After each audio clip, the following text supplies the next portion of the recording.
You can't make this stuff up. A song about unbelievable news stories.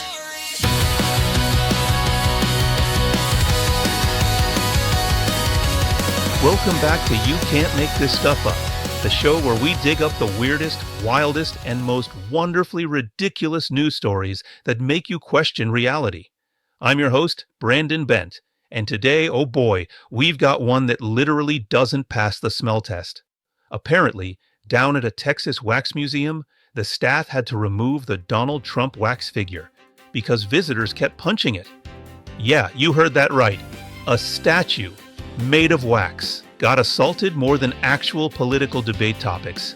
Now, according to reports, the poor wax Trump, lifelike hair, tan, and all, had taken such a beating that the museum had to pull him from the display.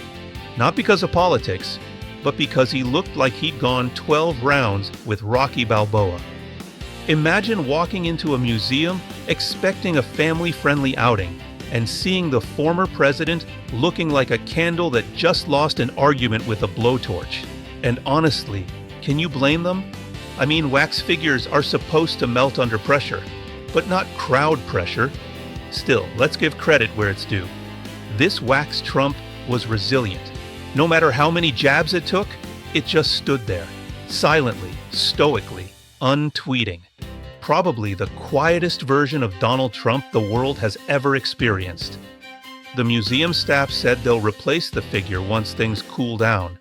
Yeah, sure, like Texas summers ever cool down.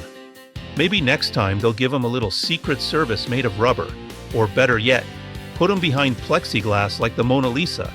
There's something poetic about that, isn't there? The leader of the free world, or at least his wax doppelganger, hiding behind protective glass like a controversial art piece.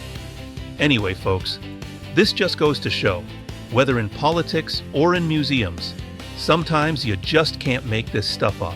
That's all for today's episode of You Can't Make This Stuff Up. If you enjoyed this meltdown of historical proportions, make sure to follow, subscribe, and tell your friends to keep their hands to themselves in wax museums. I'm Brandon Bent, reminding you, laughter's the only thing that doesn't melt under the spotlight.